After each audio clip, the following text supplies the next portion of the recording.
Bueno. Hola, ¿qué tal, chicos? ¿Cómo va?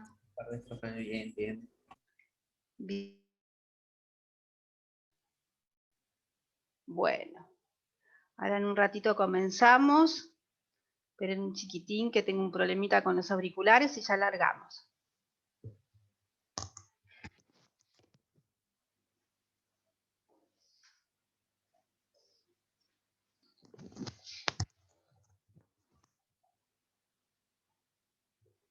Bueno, ahí estamos. Bien, ahora sí.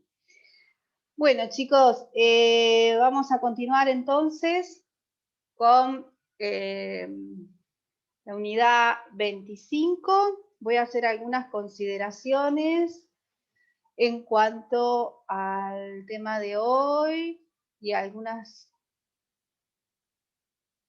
presentaciones desde el principio. Bien. Bueno, entonces, hoy vamos a ver la unidad 25.3 a 5.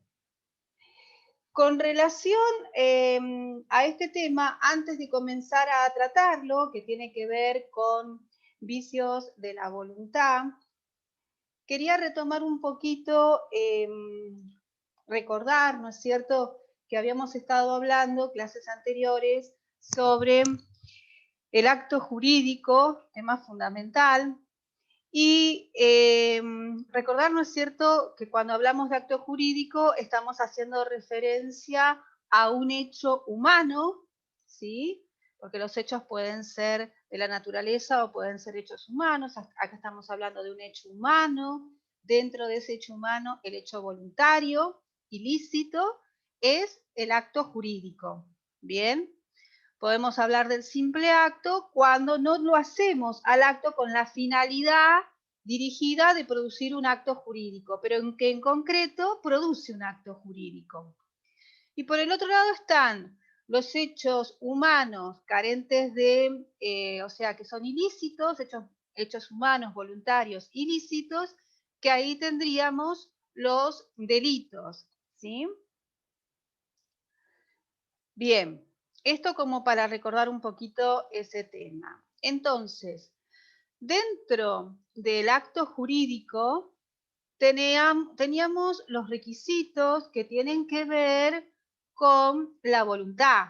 Habíamos hablado que era necesario, cuando hablamos de esta voluntad que está presente para hacer referencia de que estamos hablando de un acto jurídico, que haya discernimiento, intención y voluntad.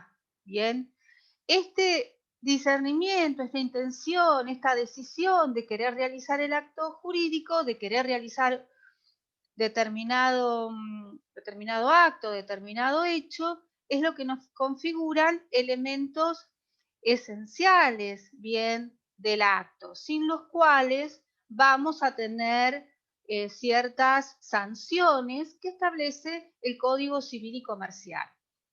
Esa voluntad es la esencia, es el corazón, es el centro para poder decir de que hay realmente un acto jurídico. Ahora, se cuestiona, ¿no es cierto?, o puede ser que en algún momento lo vean como si estos vicios que vamos a tratar hoy, que vamos a hablar del dolo, de la violencia, de la intimidación, de la amenaza, si estos vicios son vicios del acto jurídico o vicios de la voluntad. En realidad, la mayoría de la doctrina entiende que estos vicios son vicios de la voluntad, ¿sí?, que van a afectar desde ya al acto jurídico.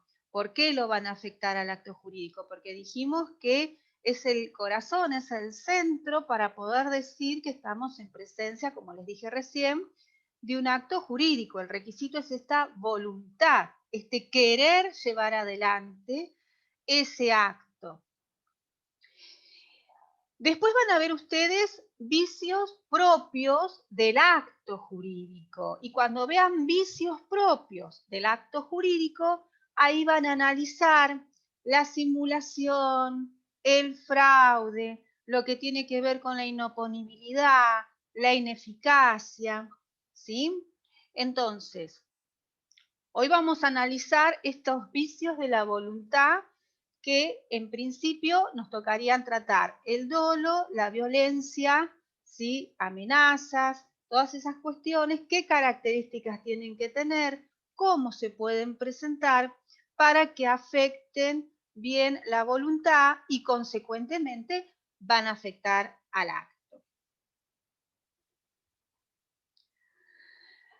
Bien, el vicio, por lo tanto, es un defecto, ¿eh?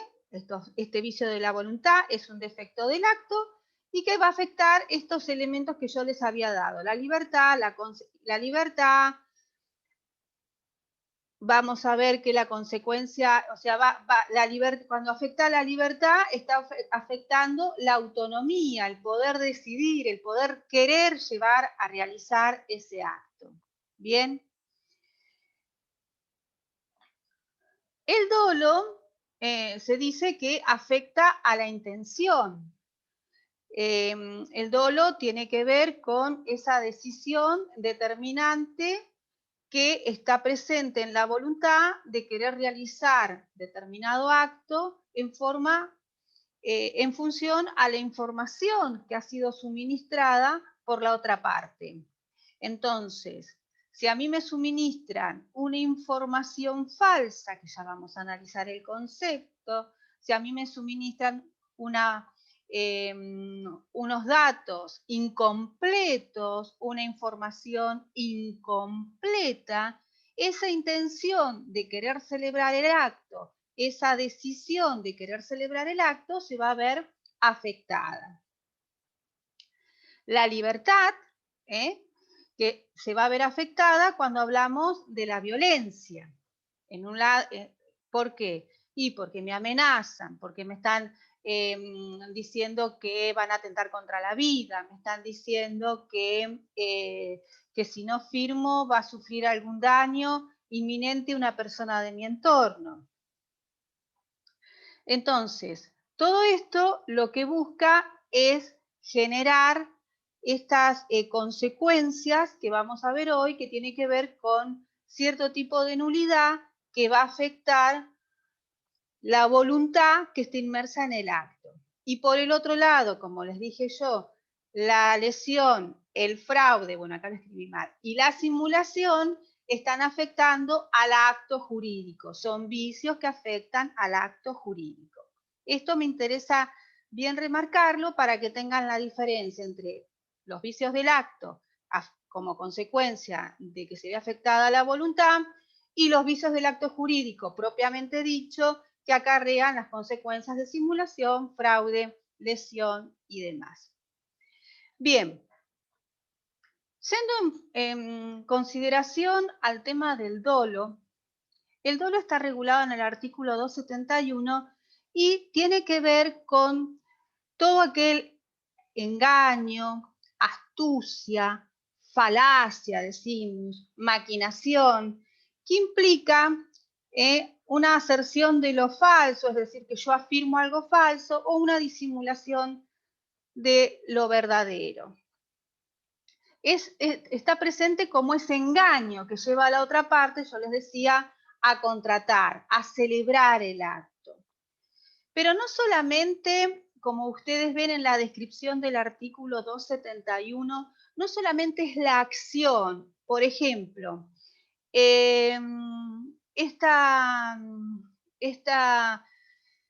ustedes no sé si estuvieron, no, ustedes no estuvieron viendo garantías de saneamiento ni nada de eso. Bien.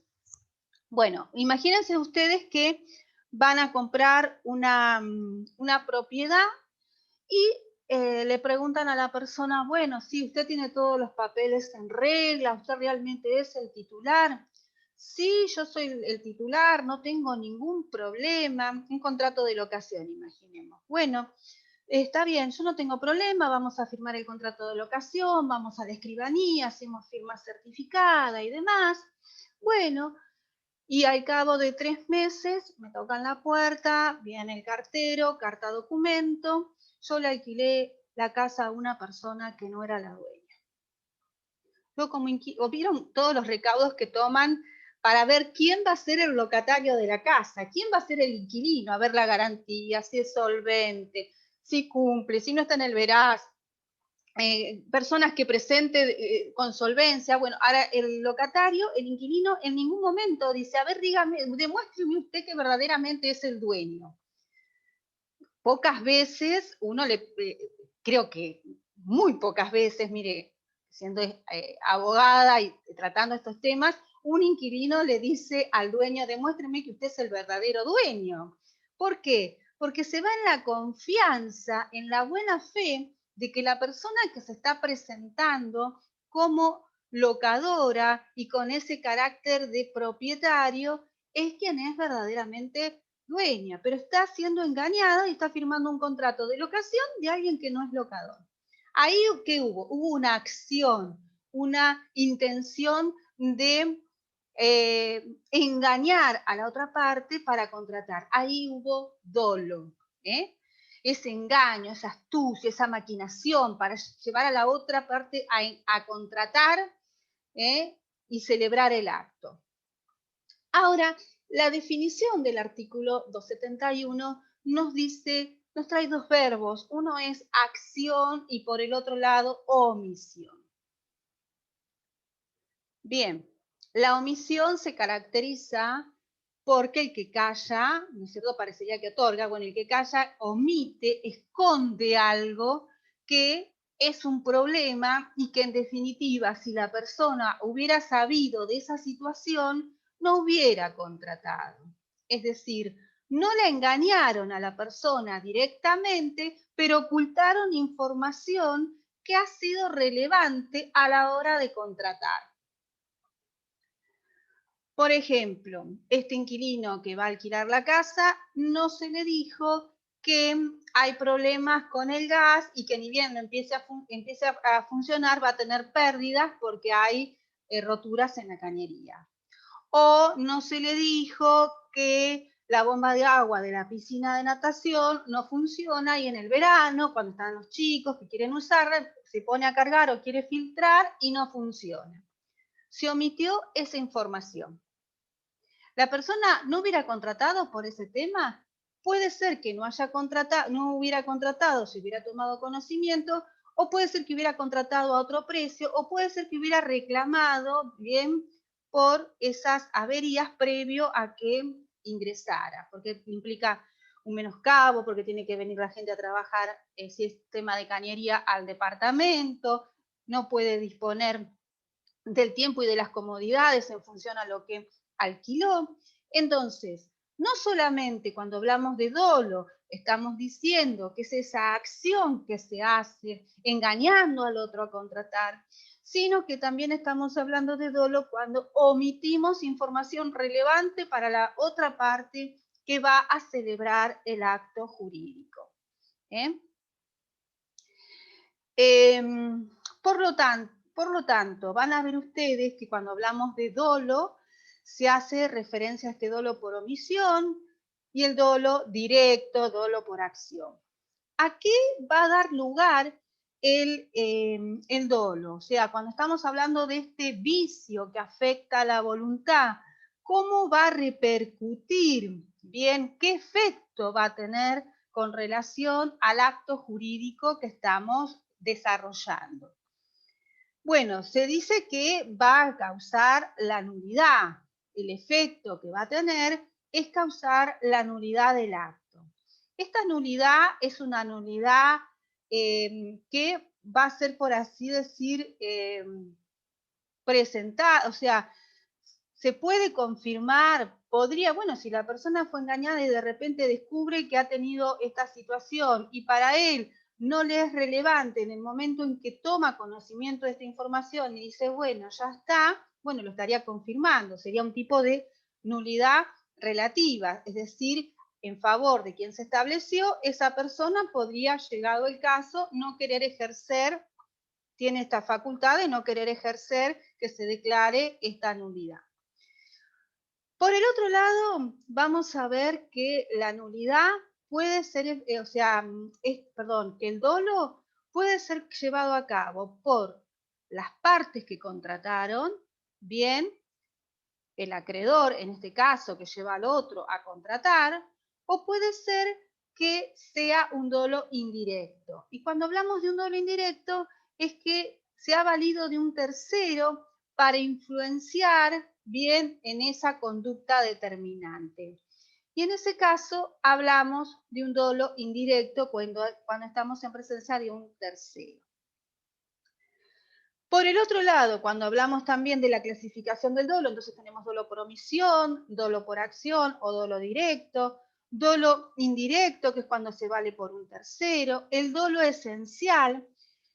El dolo esencial es un dolo determinante, es decir, que la persona no hubiera contratado ante ese engaño, esa intención de llevarlo a contratar bajo condiciones que realmente no eran verdaderas, ¿sí? Y en ese caso sí va a dar lugar a la nulidad.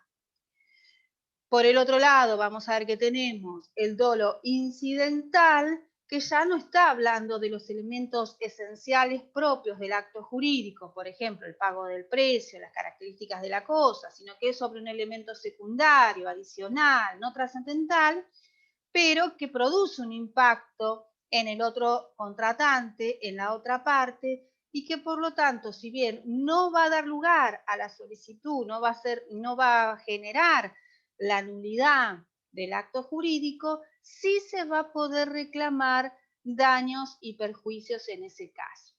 Entonces, ¿qué vamos a ver? Van a ver que el dolo esencial está regulado a partir del artículo 272. Y lo define como el dolo es esencial y causa la nulidad del acto si es grave. En el 272 nos va a dar los requisitos que tiene que reunir el dolo para que produzca estos efectos.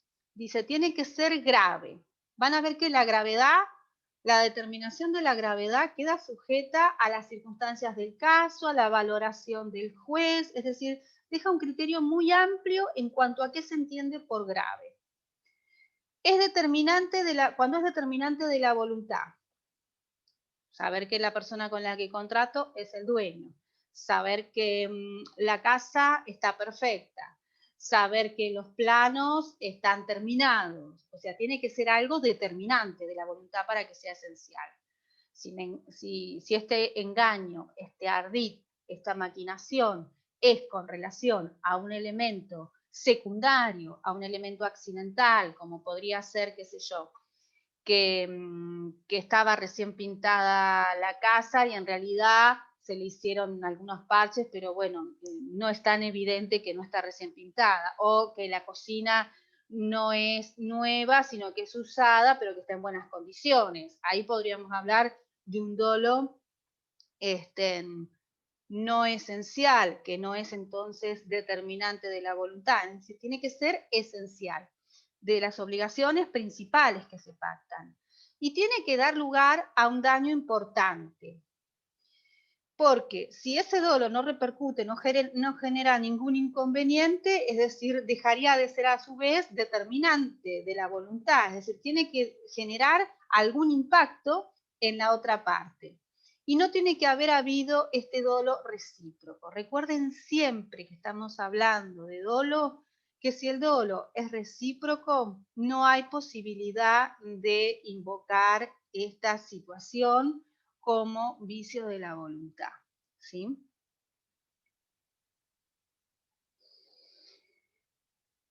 Quien alega el dolo, desde ya va a tener que probarlo. Se admiten todos tipos de medios de prueba. Podemos hablar de prueba testimonial, que es todo tipo de medio de prueba. Pero acá cuando hablamos de qué medios de prueba podemos presentar, tiene que ser una prueba que lleve a la convicción de quien va a resolver ese pedido de nulidad, de que concretamente se ha generado este engaño, esta astucia, esta maquinación para llevar a la otra parte a contratar. Por lo tanto, podría ser una prueba testimonial de alguien que estuvo presente cuando se fue a firmar un contrato, podría ser el presupuesto, podría ser los mails que se enviaron cuando la persona le preguntaba sobre determinadas particularidades o determinadas características de lo que iba a contratar, y la otra parte le está diciendo qué características tiene. Y ahí tengo también, dice, se encuentra, ¿qué kilometraje tiene el auto? Y sí, el auto tiene 90.000 kilómetros, bien. Y después vamos al taller y bueno, vemos que ha habido alguna maniobra para modificar, ¿no es cierto?, el contador de kilometraje, o que realmente ese vehículo no tiene ese kilometraje, lo testean. Entonces, presentar prueba como ya sea testimonial, prueba de peritos, prueba de informes, para demostrar que esta persona que nos vendió o que contrató o que celebró el acto jurídico sabía la realidad, conocía cuál era su situación, y a pesar de eso, y cuál era la situación en todo caso de lo que nos está transmitiendo, y en todo caso, a pesar de eso, siguió manejándose con ese ardid, esa astucia, esa maquinación para inducir a la otra parte a contratar.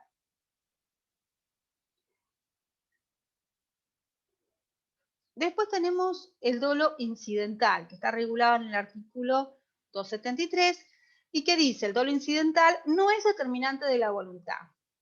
Por lo tanto, el dolo no es que yo, acá en este caso me engañaron de que la persona no era la titular de la propiedad y ahora me reclaman. No, es algo, como ya les dije, accesorio, secundario, accidental, que no es relevante para que yo contrate o no. Por lo tanto, en ese caso no va a dar lugar el dolo incidental a la declaración del pedido de nulidad, pero sí a reclamar los perjuicios que ocasionó este engaño, esta astucia, este ardid de la otra parte. No da lugar a la nulidad. Entonces decimos, ¿cuáles son los requisitos cuando estamos en presencia del dolo incidental? Que haya provocado un daño, que no haya sido recíproco, probar siempre quien alega, y todo medio de prueba, también.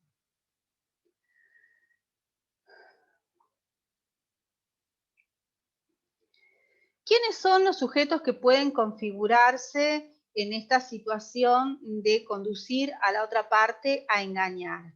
Bueno, ya sea las partes que celebran el acto o algún tercero del que se vale alguna de las partes para inducir a la otra a contratar. Y eso surge del artículo 274 del Código Civil y Comercial. Ya estemos en presencia del dolo esencial o del dolo incidental, puede ser, por lo tanto, realizado por las partes o valerse de un tercero.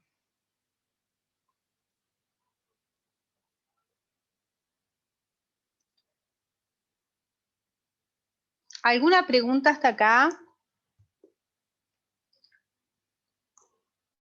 No. Bueno. La violencia. Bueno, cuando hablamos de violencia, hablamos de esa fuerza, esa intimidación, la fuerza irresistible y las amenazas, es decir, configura estas dos situaciones que generan un temor de mal grave e inminente que no se pueda contrarrestar o evitar en la persona, en los bienes bienes de la parte o de un tercero, y causan la nulidad del acto. Acá también, como en el caso del dolo, estamos diciendo que del dolo principal, del dolo, ¿no es cierto?, que no del dolo esencial, estamos hablando de que van a dar lugar a la nulidad del acto. Ahora, lo importante es que no solamente estamos diciendo que esta violencia la sufre la persona que va a realizar el acto jurídico, sino también algún tercero, y cuando estamos hablando de un tercero, estamos hablando del entorno de la persona que realiza el acto jurídico. Por eso dice, un mal grave e inminente que no se pueda contrarrestar o evitar en la persona o en los bienes de la parte o de un tercero.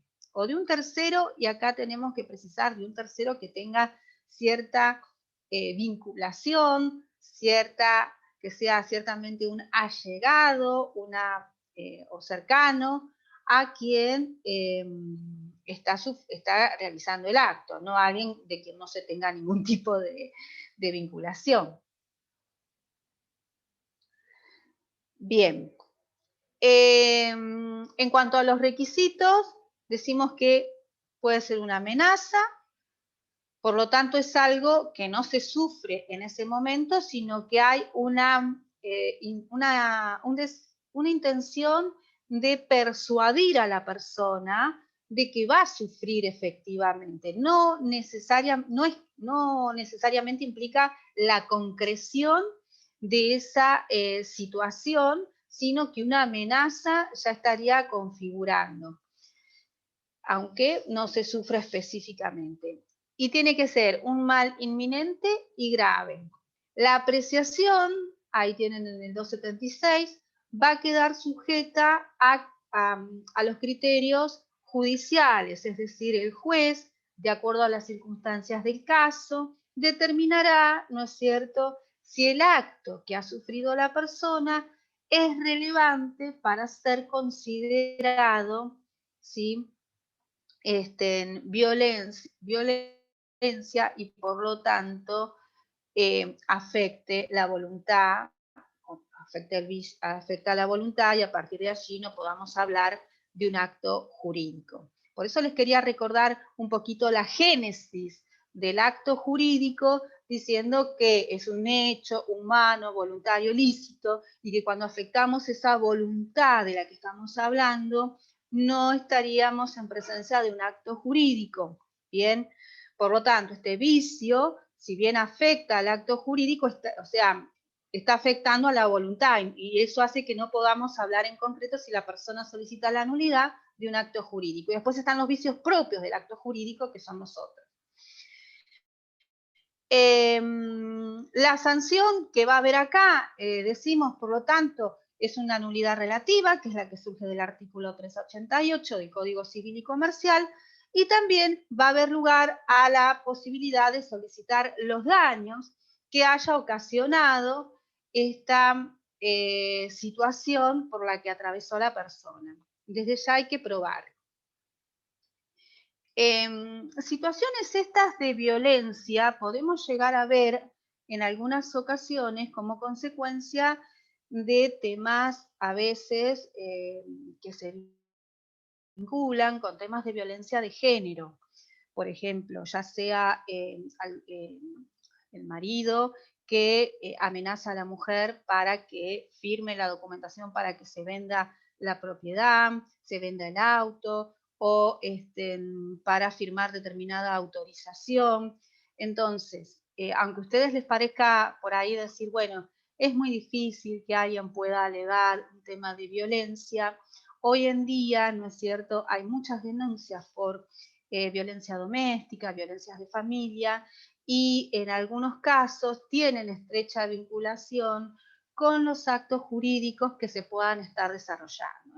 Entonces, cuando está de por medio el patrimonio y hay que disponer de estos bienes, ¿no es cierto?, que ya sea producto del matrimonio o de una convivencia y lo tienen registrados en forma recíproca, en forma conjunta, bueno, en algunos casos se producen lamentablemente situaciones de violencia que al efectuar, ¿no es cierto?, la denuncia correspondiente en la comisariada de la mujer y al tener antecedentes, lamentablemente, de estos tipos de vínculos que se presentan, bueno, pueden, por lo tanto, dar lugar a nulidad del acto que se ha llevado adelante y en función a eso, ¿no es cierto?, hacer caer el acto que se ha querido realizar. O sea, podría llegar a presentarse. En cuanto a la prescripción, bueno, se cuestiona realmente, o sea, se habla de un plazo de 2 años, tiene un plazo breve, en cierta, bueno, breve o no, pero bueno, no queda sujeto a ese plazo largo que podríamos pensar 5 años, la acción prescribe a los 5 años, no, prescribe a los 2 años, y esto lo van a encontrar regulado en los artículos 2562, 2563, y el tema es a partir de cuándo se cuenta este plazo de 2 años. en principio se puede tomar conforme el artículo 2563, desde que el vicio cesó y a partir de ahí se contabilizarían esos 2 años. Y si estamos hablando del tema del dolo, desde que se tomó conocimiento o pudieron ser conocidos. Este o pudieron ser conocidos es lo que trae concretamente problemas porque, bueno, la persona va a decir que tomó conocimiento de esto en tal fecha y tal vez la contraparte diga que en realidad lo sabía desde antes y ahí, bueno, se genere todo un tema de prueba para ver si está o no está prescripta la acción para solicitar la nulidad. Pero ya les digo, para hablar de dolo en el tema de dolo que afecte el acto, tiene que ser un dolo esencial, un dolo sobre los elementos esenciales a la hora de contratar. Creo que en el programa, porque yo acá ya no tengo más nada, pero creo que en el programa, acá no lo tengo en este momento, les habla del dolo eventual. ¿Puede ser? Si alguien, si no lo busco yo acá en la compu, pero me pareció que hablaba del dolo eventual.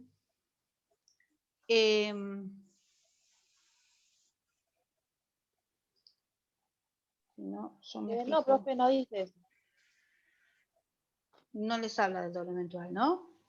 No, bueno. omisión dolosa, teoría del dolo, clasificaciones, dolo esencial, dolo de un tercero, dolo incidental y prueba del dolo. No, no dice Está dolo. bien, está bien. Dolo eventual no. Bueno, porque eso tiene que ver más con un tema de responsabilidad en realidad y es algo que está en el límite, más que nada en temas por ahí de accidentes, de daños y perjuicios, en ese caso, bueno, donde se juzga la participación de una de las partes en algún acto delictivo.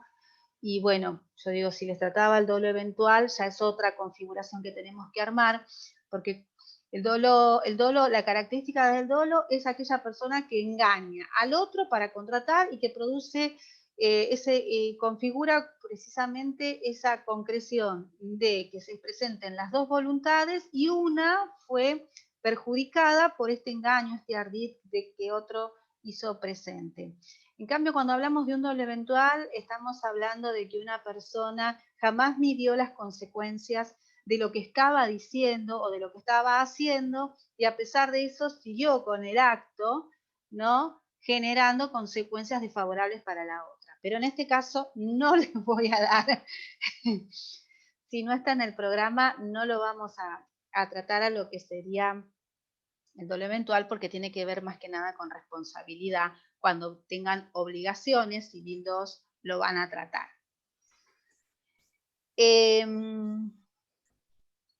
Bien, no sé si hay alguna duda, alguna pregunta, alguna cuestión que haya quedado o que quieran comentar o que hayan estado pensando.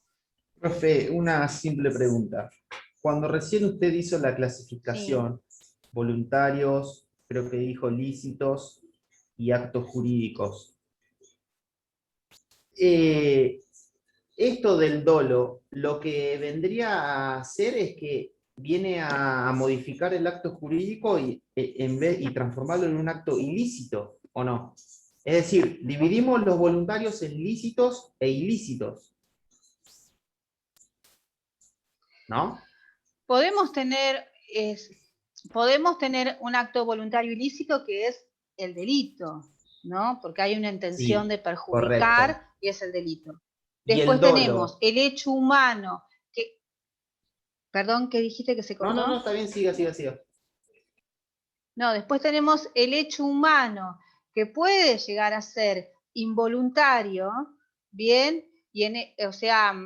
Involuntario y que ocasiona, que es el cuasi delito, que ocasiona un perjuicio a otro, que tiene que ver, por ejemplo, con un accidente de la vía pública, que es un daño y perjuicio. Yo llevé por delante a alguien, pero no tenía la voluntad es involuntario, la voluntad de efectuar, llevar o atropellar a una persona. Entonces es un hecho humano involuntario, pero que genera consecuencias, y ahí tenemos un cuasi delito. No va, o sea, cuasi delito porque es carente de esa decisión de querer concretarlo, ¿bien? Falta el elemento de la voluntad ahí. Y después tenemos el delito concretamente, que ahí sí, ahí hay voluntad e intención de concretar un acto ilícito.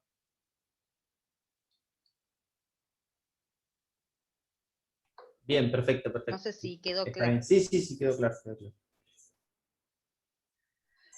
Siempre que hablamos de acto jurídico, hecho, humano, voluntario, ilícito. Si carece de la licitud, estamos en presencia de un delito. Si es un hecho humano, voluntario e ilícito, es el delito. Y si es un hecho humano que carece de voluntad, pero que ocasiona un daño a otro, estamos hablando de un cuasi delito, porque falta el elemento de la voluntad y genera un efecto en el otro que es antijurídico.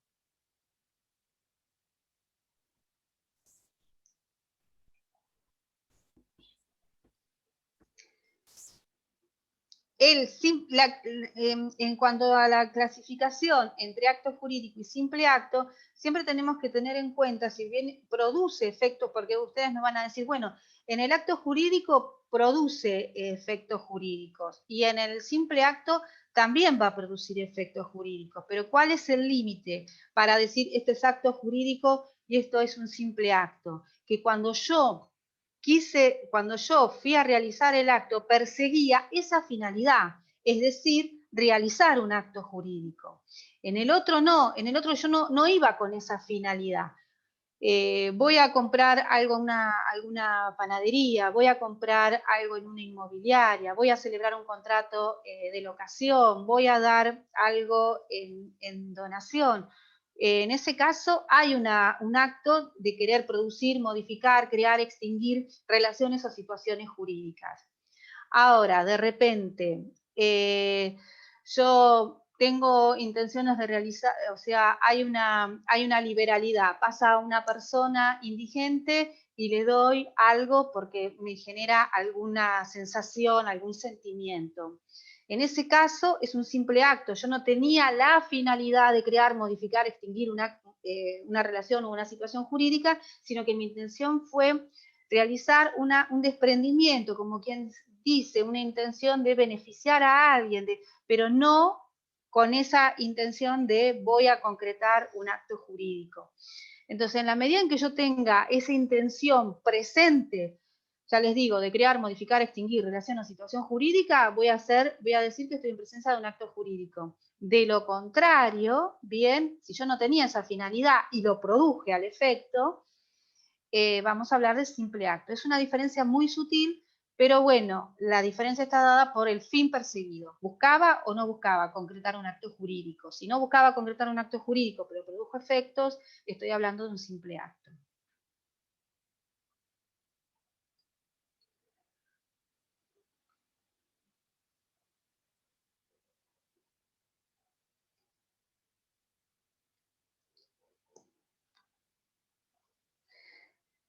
Bien. ¿Alguna pregunta más, chicos?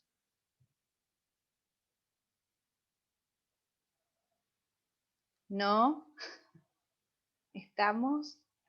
Bueno, yo voy a ver si les busco, en todo caso, como para que ustedes puedan ver en la práctica, cuando hablamos de estos vicios de la voluntad, alguna jurisprudencia reciente, algún fallo reciente, lindo, como para que vean la aplicación práctica de estos vicios, bien, de la voluntad y los efectos o los debates que se generan en torno a cómo probarlos, cómo acreditarlos y bueno, las consecuencias, ¿sí?